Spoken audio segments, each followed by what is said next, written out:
Mm. Hello, everyone, and welcome to this special video where today I am going to be discussing my experience seeing The Lord of the Rings, baby. Woo! Lord of the Rings in the cinema. Yay! I have my tickets here. This is the Fellowship of the Ring. I hope you can see that properly. The Two Towers. And finally, The Return of the King. Yay! Woo!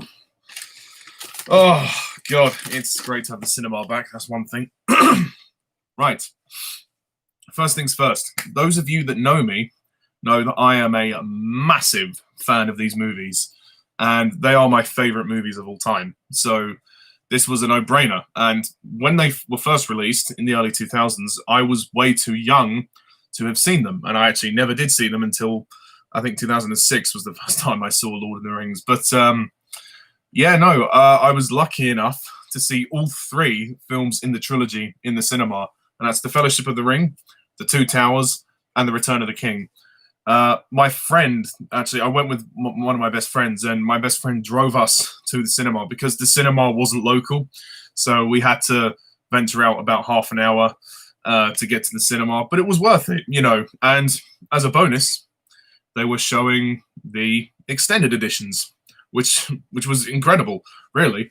And for anyone who is thinking of going to watch Lord of the Rings in their cinema when it reopens, because all cinemas that are reopening are just rerunning old films, and Lord of the Rings is definitely on the list. So if you're going to watch Lord of the Rings in the cinema, the extended versions, just be aware they don't actually stop the film halfway through, like the DVD and Blu-rays where you have to change discs. You don't get a break. You basically watch the whole thing all the way through. So yeah, go to the toilet beforehand.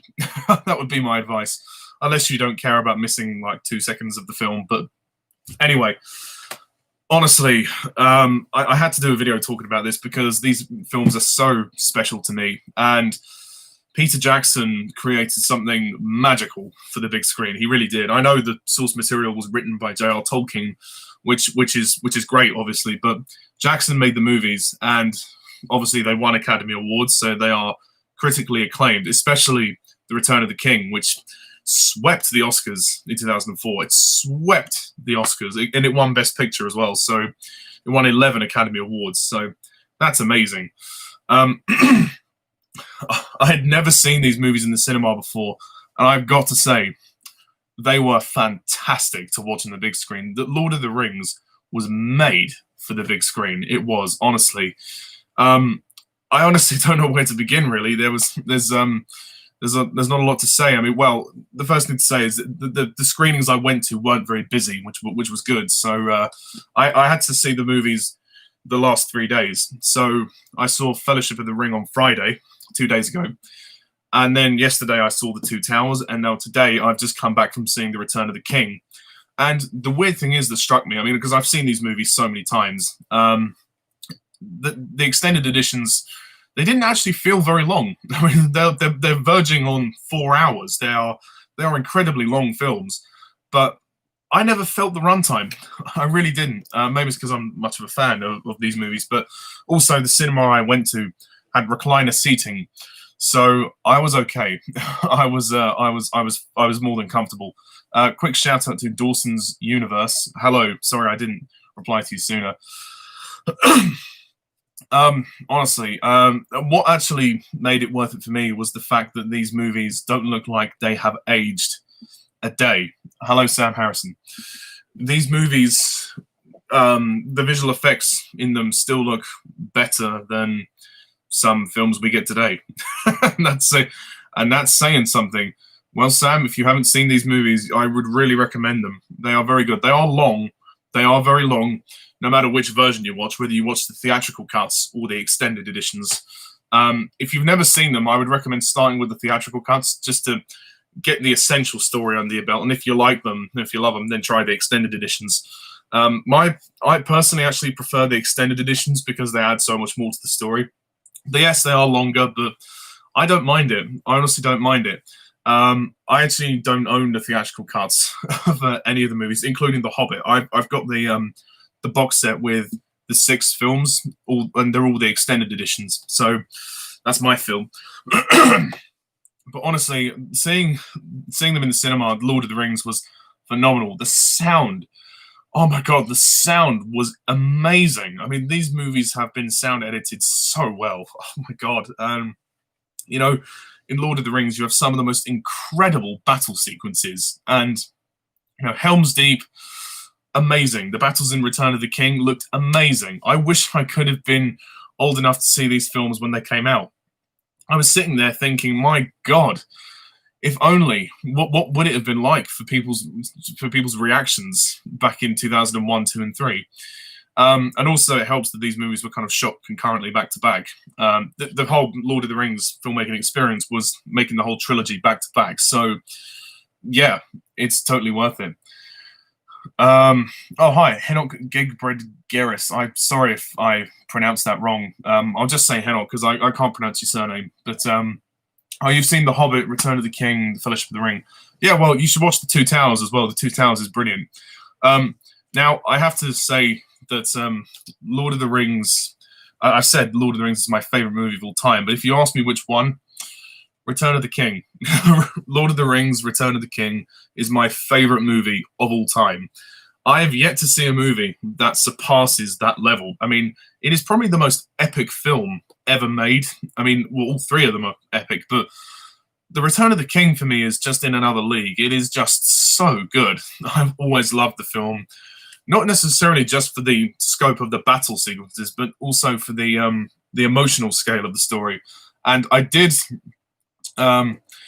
review the movies about 6 years ago, and that includes The Hobbit as well. So I think I'm going to revisit the reviews and give you some updated quality versions of those. So, oh, good. Enjoy The Two Towers. Enjoy it. It's really good. So I think I'm going to give the Middle-earth movies another go in terms of the reviews. I'm going to re-review them just to update the quality. And also, some of my opinions on The Hobbit have slightly changed. So, again, The Hobbit, I will touch on that again, as I've said in the re-review, but this is about Lord of the Rings. Yeah, not everyone can get into Lord of the Rings. They are very long movies, so you have to you have to devote your time to them. I mean, the theatrical cuts aren't short. God, no, they're about 3 hours. Actually, Return of the King is 3 hours 20 minutes, so it's not short. But the extended editions do. I think they are paced very well, but that's just my own opinion. I mean, as soon as the titles came up on screen, I mean, I was there. I was in heaven, guys. I was in heaven. I couldn't believe it. I mean, especially today watching Return of the King. I thought I was going to feel very sore in the bottom by the end of the film, but I didn't actually. Probably because I had a comfortable seat, but also I was just so glued to the screen. I was engrossed in everything. I mean, I've seen this movie so many times on Blu-ray and DVD, theatrical and extended, but watching the extended editions as well was a bonus because they're just, for me, more complete. And there were a few other people in there, actually. There was even a mum with a kid, and there was also another guy with a kid. So, and the kids are about 10 years old or something. So, yeah, it's good to know that there are some young fans of Lord of the Rings. I mean, I got into Lord of the Rings when I was about 9, so I can watch them. I can really enjoy them. I really think these are some of the most cinematic movies ever made, and I really think they are made for the big screen. And while there are no new releases, go and see these classics. I mean, especially Return of the King. I mean, it is something else. There's, the visual effects have held up very well. They honestly look like they were shot like yesterday. They look that good. And I mean, the films, were projected in like higher quality, like HD. So they look great. They look as good as the Blu-rays. Actually, probably a bit clearer than the Blu-rays. So that's good to know. And, it was a childhood dream of mine to go and see these movies because, as I said, I have loved them. I have loved them ever since I was a kid. Again, Return of the King is my all-time favorite film. So I will not miss the chance to see my all-time favorite movie in the cinema. Just give me 2 seconds. I'm just replying to a Facebook message. I've got to just mute this for a bit. I'm recording. Be right back. Yeah, but that's so generally I can't really sum up the experience much better than that. I was just swept away. It made me wish that I was old enough to see them when they came out originally. But I mean, again, and also, as you would assume, Peter Jackson is my favorite film director, mainly because of these. I think The Lord of the Rings is the greatest cinematic trilogy of all time. That's just my opinion. If you don't like it, that's fine. Fair enough. Each to their own. But that's my opinion. And as I said, I will be revisiting the reviews in more detail. I'm going to update my Lord of the Rings reviews and the Hobbit reviews. So I'm going to review the 6 films again and give you more of a detailed analysis on them there. But this video is not a review of the movies. This is just summing up my experience. Again, the social distancing in the cinema was perfectly fine. I had no issues with anyone there in the public or in the staff. It was perfectly safe. I sat towards the back of the screen with my friend anyway, and yeah, it was just so easy to be swept away. Again, the sound was the best thing about it, as well as, I mean, the picture quality and the sound were amazing. I think just seeing some of those classic moments on screen was brilliant, especially in Return of the King, because you've got massive battles in that film. Yeah, but again, this is just my opinion. If I know there are some people that aren't huge on Lord of the Rings and they do find the movies too long and hard to get into, and that's fine. Each to their own. So yeah, but summing up my experience, I was in heaven. I was a very happy bunny. I got to see my favorite movies in the cinema, and this is an experience I will never forget. I will never forget this experience, and I'm going to keep these cinema tickets. I'm going to keep all 3 of them. They are going to go safely in the drawer somewhere. I want to remember that I saw The Lord of the Rings in the cinema. I can now say I've lived one of my childhood dreams, which is amazing. But yes, I mean, I know you guys are mentioning in the chat that you know, Bond fans, and yes, I am a Bond fan, and I am a very, very much Bond fan. But obviously, I got into Lord of the Rings before James Bond, but I still am a massive James Bond fan. So don't worry, I'm still very much excited for No Time to Die whenever the hell we get it, which I will go and talk about in just a sec with in regards to the second part of this video. But I also forgot to show you last time. I have a ticket for The Empire Strikes Back. It's been torn slightly, but that was when I saw it 2 weeks ago. So I'm going to keep these. I mean, The Empire Strikes Back is also a favorite movie of mine. It's my favorite Star Wars movie, so I'd put that in my top 10 favorite movies. I might have to do that at some point, do a top 10 favorite movies of all time at some point. So, oh, Sam, you're asking me what's my favorite Bond movie? Oh, I thought you already knew. It's my favorite Bond movie is Skyfall, if you didn't know. But yeah, well, so far it's Skyfall. I mean, whether No Time to Die is going to top that, we'll see. But yeah, Lord of the Rings. Yeah, loved it. Absolutely loved it in the cinema. Will I go again? In a flash. Yeah, I'd do it again. I mean, I'd have to make sure I have the time to do it because obviously they're very long films. I mean, at the moment I'm unemployed, so I do have the time to do it. But if I get a job, that'd be tricky. But nevertheless, I'm glad I got to experience them once in the cinema, so I'm very happy. And also, like, within 3 consecutive days, which is great because it felt like one long movie, which I know was the intention when they were made. So anyway, moving on to the second part of this video. I didn't want this to be just about my experience. Recently, it was announced that films like Top Gun Maverick, A Quiet Place 2 have been delayed into 2021, and also films like Tenet and Mulan have been delayed indefinitely to whenever. I am concerned. I can't lie to you. I am concerned about the movie industry and the obviously the cases of the virus in the US. That's the main reason why that's the main reason why these movies are getting pushed back. The UK seems to be, well, we're not great, but we're at least sort of handling the virus in a safe-ish way. But America seems to be in a state. with the virus. So I just hope that America can find a way to sort of lower the case rate in the next few months. I'm kind of thinking, I mean, at the moment, I think No Time to Die is like the last film left that's scheduled to be released this year, but I wouldn't be surprised if they delay it again. I mean, to be honest, I don't care if they delay it anymore. I've learned to accept that, you know what, whatever. You know, the delays have become so insurmountable. It doesn't even hurt anymore. I don't care. I don't care by this point. I want the world to be safe. I want the world to be in a better place. Oh, hi, Jack. Just to answer your question. No, actually, I forgot to mention, I think I mentioned this earlier. I'm not sure. But anyway, all three of the movies did not have an intermission. So actually, I said this at the start of the video. If you're planning to go and watch The Lord of the Rings in the cinema, because they are the extended editions, be prepared. They are very long. So you may have to go out for a toilet break, or you'll have to go to the toilet before. So that's your choice. But moving on from Lord of the Rings, because I've already talked about that. The movie industry is worrying me at the moment, mainly because of the COVID situation. I'm prepared to wait for movies until next year. That's fine, but I worry about the cinema chains.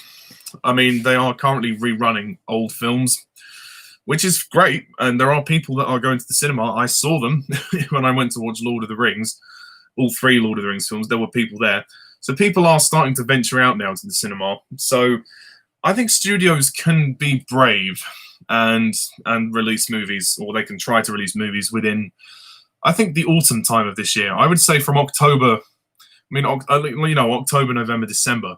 You could try and release movies then, but again, we'll see what happens with the winter flu. It's just a concern because everything's delayed, and a lot of things are coming out in 2021 now.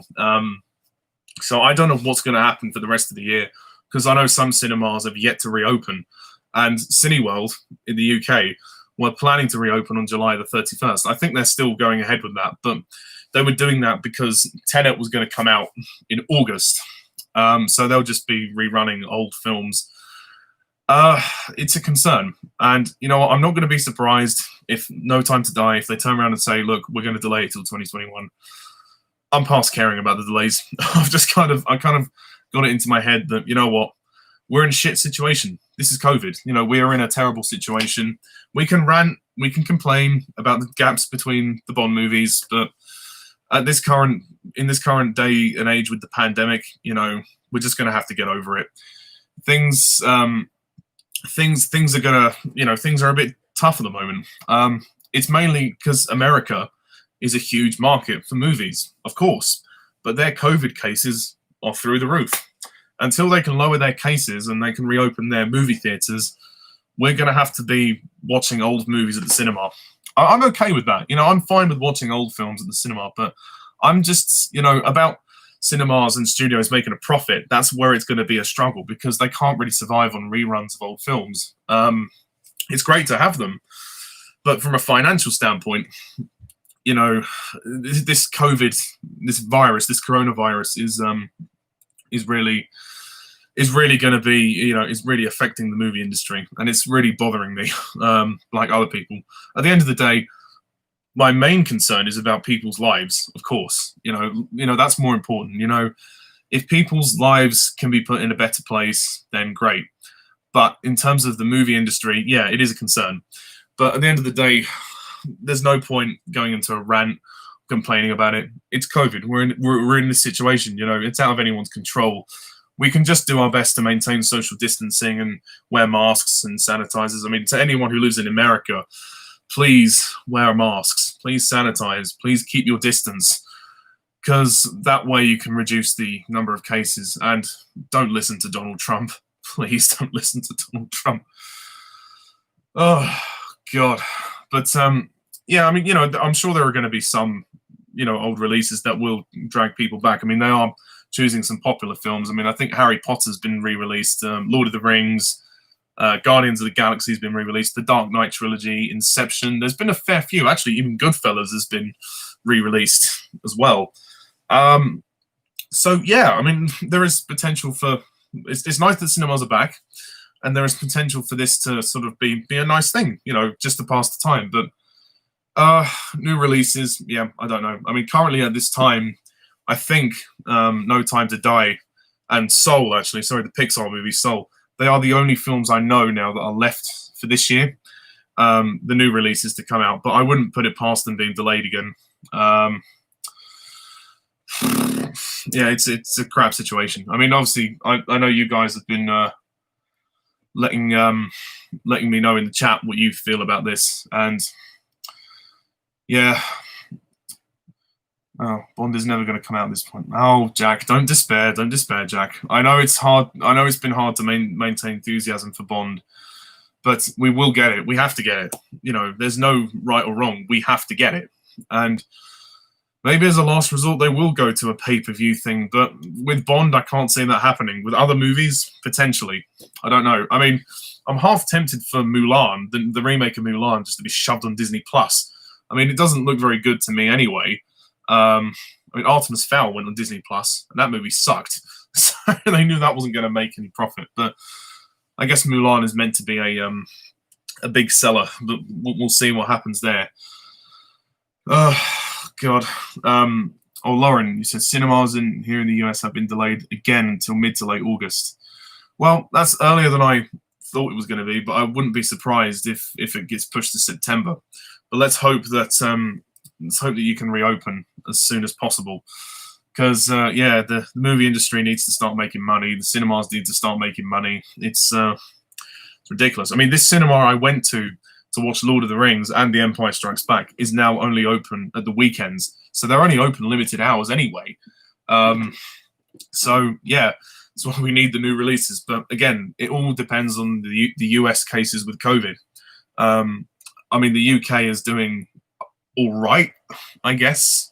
So we're just going to have to continue to do all right. But I don't know. I'm concerned about the US. Honestly, I'm really concerned about the US.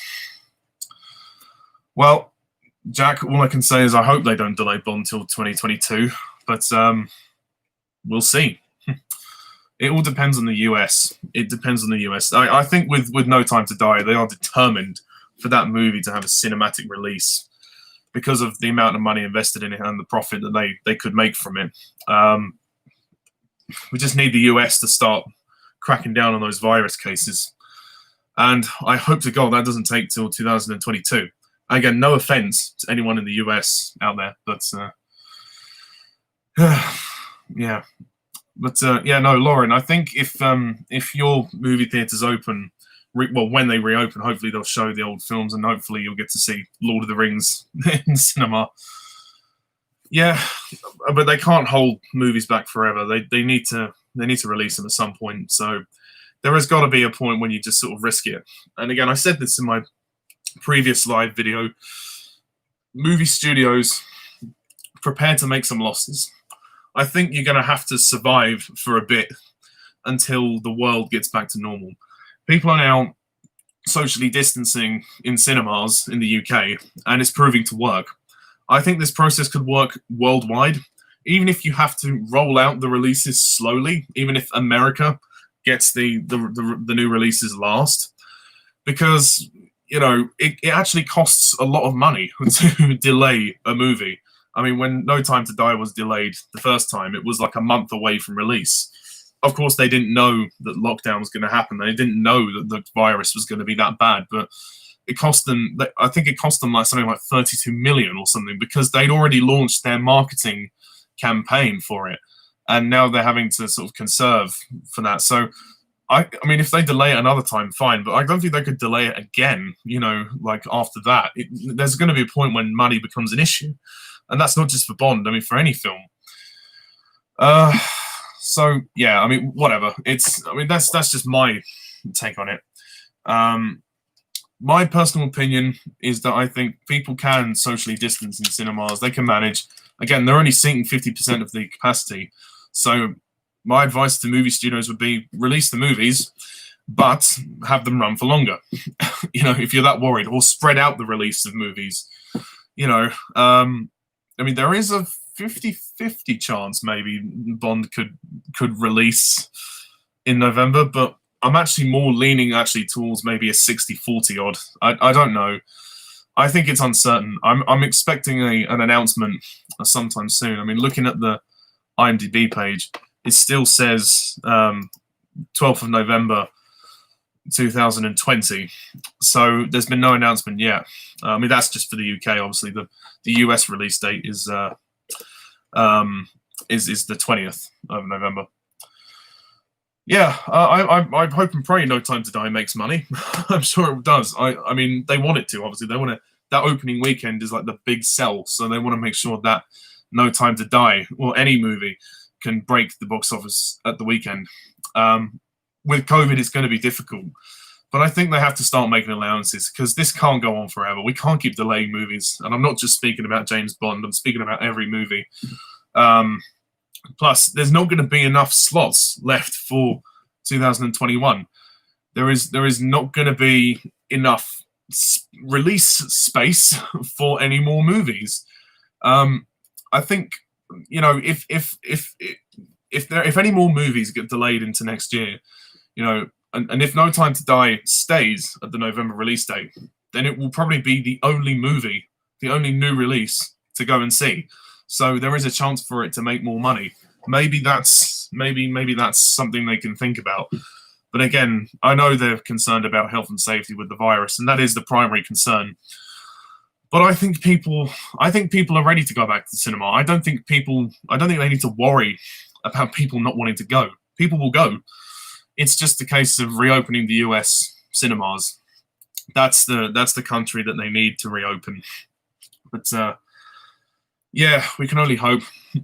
We can only hope. I'm not going to go on about this for too much longer, so if anyone wants to have any questions, then please ask now. To be fair, I've been talking for a while. Just need to have a quick drink. Oh. Oh.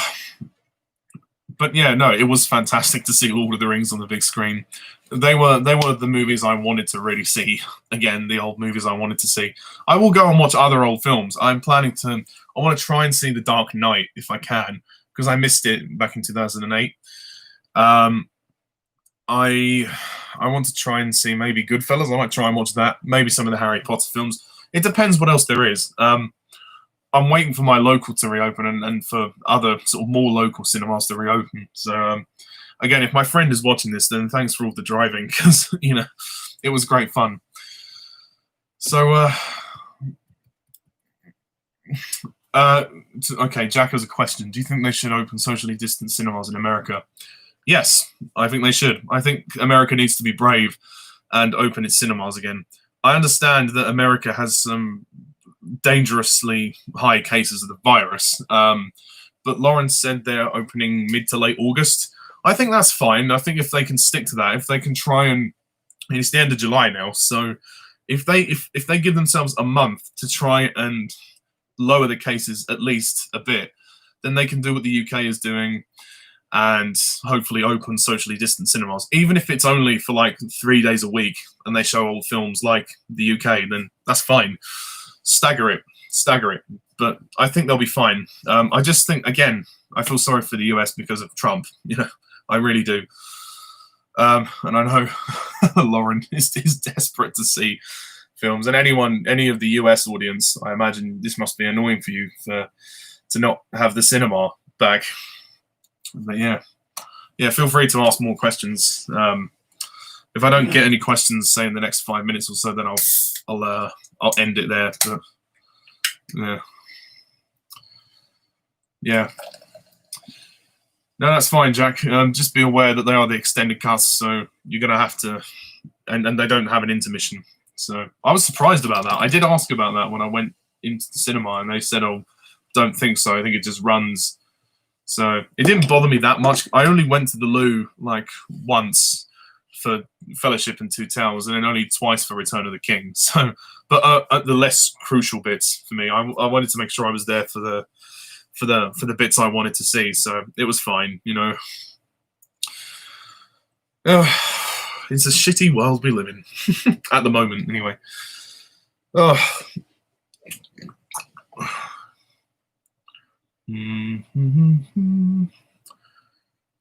Okay, wow, I've been on for 30 minutes. I never realised that. I guess there's no more questions then. I'll give it another minute, maybe.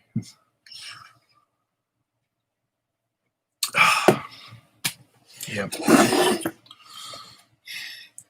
Okay, that's good, Henok. I think everyone has to be mindful of social distancing. Are you from the USA, Henok, if you don't mind me asking? Jack, was it hard to watch Return of the King without an intermission? Your eyes must have been sore staring at the screen for 4.5 hours. Well, to be fair, Jack, I've watched the movie in its entire extended length before at home, so it wasn't too bad. And actually, I a while ago, I think it was last year, when Avengers Endgame came out, I watched both Infinity War and Endgame together. But the only difference was they did have a break. They had a 20-minute intermission because Infinity War is 2.5 hours long, and then Endgame is 3 hours long, so they needed a break, and that was late at night. But no, it was a bit long. It definitely felt long, but for me, it never dragged. Like the pace kept moving, and also it is my favorite movie of all time, so I was kind of glued to the screen. So it wasn't too bad, but I think you might find it a bit difficult because it is the longer version. I think you would find it a bit tough without the intermission. I'm surprised they didn't do an intermission, but oh well. They didn't have too many adverts, though. I'll say that. They only had about 10 minutes of adverts because there's not as many trailers to show now. So, yeah. Henok, how old am I? Okay, well, I don't see the relevance to that question, but I am 23 years old. United States. Oh, okay, yeah. So you live in the US. That's good. What would you say is the most underrated Bond movie? Oh, that's a question. I guess maybe Spectre. I don't see a lot of people praising Spectre very much, but I know it's one of Jack's favorites in the Bond series, and for me, it's really good. I know people give it crap for the Brofeld storyline, as everyone calls it, which is funny. Well, not funny, but it's funny that Calvin Dyson came up with that name. Yeah, the Bond and Blofeld Foster brother storyline. I know that gets a lot of shit, but yeah, I don't mind it. It's not too bad. They're not blood related, so it would be different if they were blood brothers. I think that would have been a bit contrived, but I think it works in the context of the story. It's a Bond movie, it's a Bond movie. I like Spectre a lot, and I can't wait for No Time to Die to see how it all wraps up the Daniel Craig era. Where are they showing Goodfellas in England? Well, I don't know where all over, but the cinema I went to watch Lord of the Rings, they were showing Goodfellas there. So I imagine they'd be showing it in Ireland somewhere, Jack. I don't know if there's an Odeon near you. You may have to just search up on the internet for that. Oh, you're Swedish. Sorry. Oh, but you live in. Oh, you're not from the US. You're Swedish. Okay, sorry. I misread that. I have glasses, so I can't see that very well. But yeah, it would be nice to see the Godfather movies on the big screen again. I know Jack would want to see them, and I'm surprised they haven't announced those to come back because they are classics. They really are. Yeah, I guess I'll see if there's any more questions. I mean, I've been on for 34 minutes, so it's quite a long time. Okay, yeah, fair enough. But I mean, yeah, No Time to Die. I still have my enthusiasm for it. I can understand people losing interest and having a tough time with the delays. It's certainly been a bugger, but it's not all their fault. It's mainly the COVID situation. If the virus hadn't have showed itself, we would have had the film by now. We would have had it in April. So at least it's finished. It's just being kept safe. So I just hope that, fingers crossed, by November things have settled down in the US and things have also mellowed in the UK. So yeah. Is 2021 going to be a different year than this year? I mean, logistically, well, yeah, who knows? I mean, I don't know whether we'll still be socially distancing in 2021. There's a chance we could be. Maybe not in every country, but there's a chance we could be. But I would like to. I would have thought by 2021 that we would be closer to getting a vaccine. But you can never really predict these things. We'll have to just wait and see what happens. So I can't really answer that question. Ask me again in a year's time. I guess. I guess I'd like to think so. Yeah, I think maybe things will be different, but I think people will hopefully. It depends on what happens with the virus. If the virus is still around, we'll probably still be doing what we are now. So, but I would like to have thought that we would have made progress and that there might be a vaccine or cases would have lowered. But the US is in such a terrible state. I don't know. Yeah. Yeah, sorry I couldn't be more specific, but it's hard to tell at this stage. I really just don't know. Did the theaters take temperatures when coming in? No, actually, they didn't. They didn't. There were some people when I went to watch Fellowship. The movie theater was just opening, and there was two people standing by the door checking what we were seeing or what time we were coming in. We had to exit through the fire exit, so you can't exit the same way as you enter. So that was the only difference. But they didn't check temperatures. I'm surprised, actually. I thought they would have done, but they might have to do that in the US. I think that would be something good to do in the US when the US movie theaters reopen. I mean, think about it financially. If the movie theaters don't reopen soon, they're gonna close down for good. There's not going to be any money coming in. But yeah, I hope that answered your question. Yeah.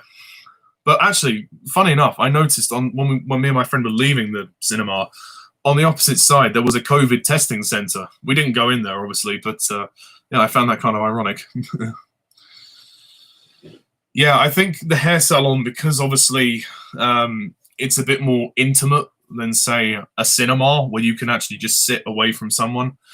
I'm not surprised they do it there. I imagine they do that for hair, for barbers as well, for men's barbers.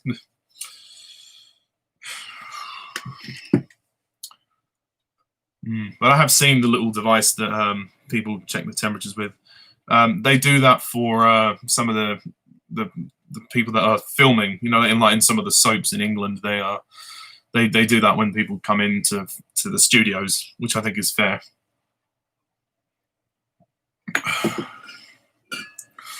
Well, I feel sorry for you, Lauren, and those ignorant bastards in your country.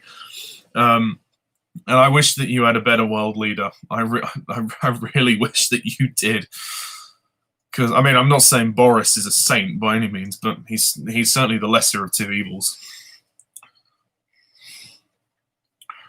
Okay, Sam asked me, if they released all the old Bond movies in the cinema, would you rewatch them all, and even the ones you don't like? Yes, I would, actually. I would have to be very cautious about Die Another Day. I'm not sure if I could sit through that one again. That is my least favorite Bond movie. I don't know about the Brosnan movies, apart from GoldenEye. I'd sit through GoldenEye. But, I mean, if there weren't many other options, then, yeah, I would do it. But I would definitely watch the Craig films, but I would like to see the older ones come back. It would be great to see some of the old ones come back to the big screen, and I would try and watch as many as I could. I mean, obviously, financially depending, I mean, I couldn't see all of them, but I was lucky to see all three Lord of the Rings movies. The tickets weren't too expensive, so yeah. Die Another Day really is a fucked up movie. If you look into the guy who directed the movie, Lee Tamahori, he's even more fucked up. Yeah, I personally don't like Die Another Day. I don't know why some people defend the first half of the movie. I think that both halves of the movie are crap, but that's just my opinion. I've done a rant video on Die Another Day, so I'm not going to go into it now, but yeah, for me, it nearly killed the franchise. And then thank God for Casino Royale 4 years later. Thank God. That's another one that would be great to see. Casino Royale. That would be another great one to see. Any more questions from the crowd?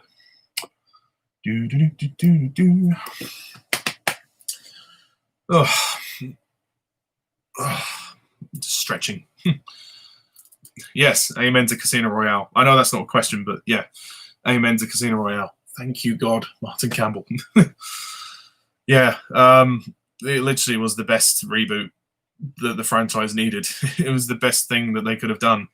I think Casino Royale was just a testament to the producers and the filmmakers realizing that they fucked up with Die Another Day, and it was time to get out of campy land with Bond and bring Bond back to reality, and henceforth letting go of Pierce Brosnan. Oh, hello, Alan. So glad you enjoyed the Lord of the Rings theatrical experience. Yes, I really did. Alan, you'll have to, when I've ended this broadcast, go back to the beginning where I talk about the actual experience of Lord of the Rings. But Alan, I imagine you probably saw the movies when they were first released. So I bet that was exciting. I bet that was really exciting. That's a question for Alan, so I'm not going to answer that. Yeah, and again, Alan, I watched the extended editions, so they were very long, but worth it. The time actually flew by. I was very surprised, but then again, I'm so into the movies, so it doesn't bother me. But I could see it being an issue for some people, which is fair enough, but each to their own.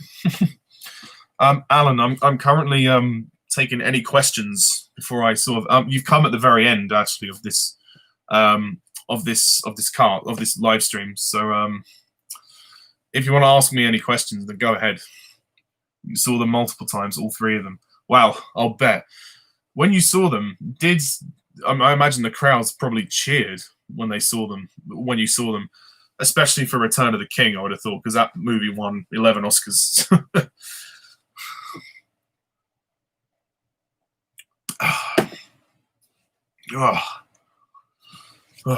I wish I could have been alive then. Well, I guess there's no more questions because no one is posting. I'll just see if Alan's going to reply. So we've been on for 42 minutes, so that's quite a long time anyway. But yes, Americans, please wear masks. Please sanitize. Do anything you can to get the COVID numbers down. Oh, okay, Alan, no worries. Don't work too hard. Speak to you soon. Is it fabulous in the UK? Well, if you're talking about pre-COVID, then yeah, it's not bad. I mean, it's decent. It is what it is. Yeah, but with COVID, yeah, it's a bit shit at the moment. Yes, thank you, Lauren and Alan. You two are the only Americans I know. Well, you're the only Americans I know anyway, but you're the only two Americans I know who are making the effort. And if you can find a way of getting rid of Trump, then all the more better. Yeah, but yeah, no, England is okay. Yeah, it is what it is. There can be some weird people around, but I live in a decent area, so it's not too bad.